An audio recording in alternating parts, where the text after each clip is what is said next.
original Xbox was once considered the king of modding and emulation. Nowadays, there are tons of potentially better options like Raspberry Pis, the Mr. FPGA, Micro PCs, Rokus, Chromecasts, Steam Decks, Android TVs. Well, I'm here to tell you why I believe the original Xbox is still king to this day, despite the fact that it was made 20 years ago. Yes, I'm not kidding. I seriously believe that Microsoft's first game console, released in 2001, which the release of was pretty much the first large event in New York City after 9/11, just to give you an idea of how old this thing is at this point. It's better than anything else, new or old. It's the best option we have if you don't want to use your PC. However, though, I'm not talking about a stock console, I'm talking about a heavily modified console. So, I currently have a Project Stellar with a Stellar HD alongside 128 megabytes of RAM. I also use an M Classic to upscale all the 720p output to 1080p. That might seem like a lot, and it kind of is, but right off the bat, I want to say you don't need the RAM mod to play any of these games. But you will get better performance with the RAM mod. How much? I'm not entirely sure. I think it depends on the game, but in general, the stock 64 megabytes of RAM is fine. You just might have a hard time using any graphical enhancements like 4x linear or anisotropic filtering. Both the PS1 and N64 emulators allow output in 720p as well as 480p. Every game I tested worked fine in 720p, but without the extra RAM installed, you might have to bring that down to 480p. To have everything I have right now is like still nowhere near the cost of a Mister. Now, something I need you to understand, I have not gone all the way, so to speak, with my Xbox. The single most powerful mod you can do to an original Xbox currently is to upgrade the CPU from its onboard Intel Pentium 3 733 MHz CPU to a Tootle & Core processor running at 1.4 GHz, basically doubling the CPU clock speed. In order to do this mod, you need an industrial-grade BGA rework station. I'm talking the ones that are at least $5,000. Very few have done it in recent years, and currently nobody is providing the service, although the resources and documentation of how to install this upgraded CPU is on the internet for you to read. Okay, so you may have had some experience with emulation on the original Xbox 20 goddamn years ago. The fact that it could emulate N64 or PS1 at that time is jaw-dropping in of itself, but that experience is not anywhere near the experience you can have today. I've been a hardcore original Xbox enthusiast for a couple of years now, and I've only recently come across the underground OG Xbox emulation scene that continues to update these emulators and their configurations. It's another reason why the original Xbox is seriously something special. There's a clear reason why the 360, the PS3, and the PS4 do not have this type of emulation capability, despite the fact that they have also been exploited to run unsigned code. You should find some Xboxes before all the 20-year-old defective clock caps explode. Let me explain the setup I use to capture the gameplay, and then we'll talk N64 emulation. Okay, long story short, it doesn't matter what mod chip you use, but you should be hard modded. You need to be using an SSD, you need to be using the StarTech IDE to SATA adapter, and you need the 80-pin IDE cable. To get footage that looks like mine, you need a quality HDMI adapter. You don't need to go crazy and get internal HDMI installed. But if you're willing to do some soldering, that would be my personal recommendation. However, there's tons of cheap quality HDMI adapters that you can buy.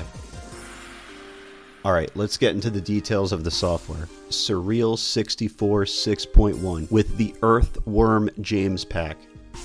For the sake of protecting the people working on this, I'm not going to link to the pack, but I'll tell you, it's not hard to find. Now, if you manage to get a hold of Earthworm James pack, you're not done yet. You need to replace the config files with the updated config files that you can find below in the description. These configurations are still getting updated. The difference is absolute night and day. Before I knew about these configs, I was still impressed with the Xbox's N64 performance, but now it's pretty darn close to perfect. Most games look and run perfectly. That is not an exaggeration. This is one of the best kept secrets of the century. The original Xbox plays N64 and PS1 games like a god. It's still so surreal to me just how good Surreal 64 is. Now, we're going to look at the game that brought me down this entire rabbit hole. Sin and Punishment, released in 2000. If you've never played this game and you like Panzer Dragoon, you have to play it. The way the developers hid the limitations of the N64, there are moments where it feels like I could be playing an Xbox 360 game. Like when you're on the elevator and you have to shoot the Stingray looking things. When I tried to play it with the unupdated config files, it would get stuck on the second level. On top of that, it had tons of missing polygons, which is something I noticed in many of the games. Basically, it would run okay, but the cutscenes especially would only load like half a character. You might see just their head floating there. Well, now none of that. Absolutely zero. Everything looks and plays exactly the way it should, and with an HDMI adapter plus the M Classic, you're getting crisp 1080p going into your TV. Most modern 4K TVs should be able to upscale the image to 4K. Transport! Iron, take the control. Hurry, Stocky! Whoa! Hold on!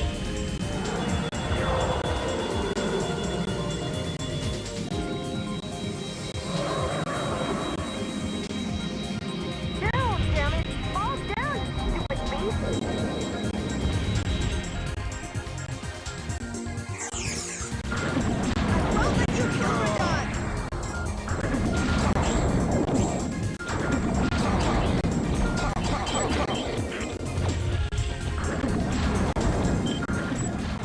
There are some audio glitches here and there, but nothing seriously noticeable. One thing I've noticed so far though is that the default emulator options for a couple of games here and there are different than what they are set to by default in the Earthworm James pack. You can verify what you should be using after installing the updated config files by checking the compatibility website linked in the description.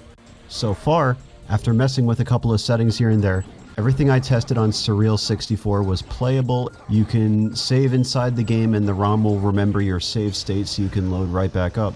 Multiplayer works, and you can use many different controllers on the original Xbox using an Xbox to USB female adapter. How could you? So you're the leader of these killers. Stop. He's one of the rebels. Let's take a deeper look at another notoriously difficult N64 game to emulate, Pokemon Stadium 2, which was running at an unplayable FPS before I updated the config files. There are moments of slowdown, but nothing that really ever bothers me. Maybe because after trying to emulate it on so many different devices and always getting horrible results, I'm used to this game running so badly. But no matter, since it is such a monumental improvement over the old Surreal 64 Earthworm James. I really can't complain. Battles are fast and sound great, but look even better. I'm sure you've noticed the widescreen. There is no way to change it to 4:3 within the emulator itself, but you can always set your TV to 4:3 aspect ratio mode. Or if you have an M Classic, you can set your M Classic to retro mode, which is what I am doing right here.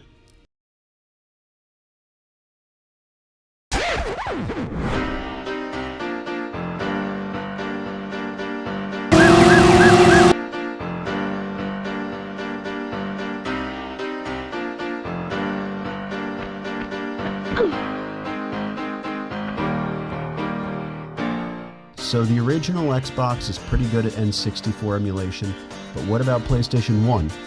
Well, with the Xenon Cyanide PCSXBOX pack version 24, last updated only a few weeks ago over at EMU Extras, you're set.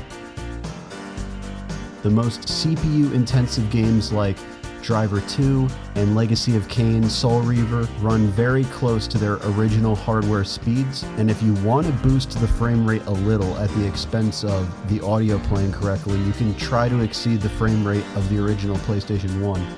The reality is that these games had frame rate issues even back then on the original PlayStation.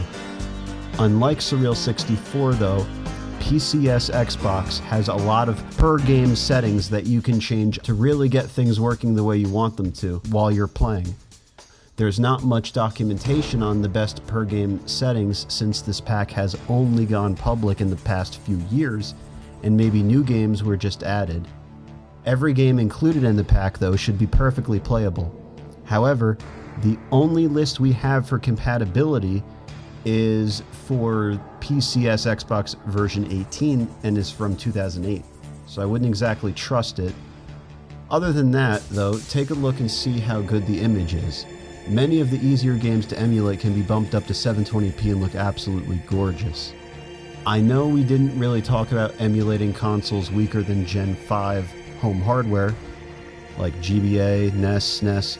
I'll probably make another video one day going into more detail about those emulators, but they play basically exactly how you would expect, considering the Xbox runs N64 and PS1 as good as it does. There is an Exploit Advance pack that I use from Xenon Cyanide, as well as an NES and SNES pack. There is also a Sega pack that includes Master System, Genesis, Game Gear, CD, and 32X, so I would say that your bases are mostly covered. All the lesser-known systems have emulators that will probably run everything fine. Even Atari Jaguar seems to be working pretty well. The only issue that you're going to run into is that some of the games will not take any input from the controller. But don't worry, this is not an issue with the emulator, it's just a problem of DualShock being the default controller set for all the games. So to fix this, you just have to exit the game if you're still in it. While the game is selected in the game select menu, press X on the game. Move down the list of options and find Set Up PSX Controllers, Preset and Controller Config. Press A to edit these settings and go to Controller 1 and change it from DualShock to Standard. Once you do that, just hit B to exit out of the menus and you're done. Unfortunately, any game that is not compatible with DualShock, you will have to do this for. It really feels like we are in the beginning of a massive original Xbox revival that started last year with the creation of the first new BIOS in over 10 years, Titan, and then very soon after another BIOS, Surbios, that have, using modern programming techniques, broken through the hard-coded limit of 2 terabytes and got the Xbox to accept up to 16 terabyte hard drives or SSDs, as well as bringing the data transfer speed from UDMA2 up to the maximum supported UDMA mode by the Xbox South Bridge, which is UDMA 5. This brought things like perfect playback of 720p video, as well as significantly improved loading times and significantly better emulation performance. Since this occurred, interest in the modding community has skyrocketed, which has in turn led to a resurgence in updates for all of the major homebrew. There is tons more in the work that I have to tell you about in the next video. I hope you liked the content. Let me know what you think. Would you rather have a Pi, a Mister, a clone console? Would you use an original Xbox as your all-in-one retro gaming TV show movie device in 2023? Let me know. And that's it for this one. See ya.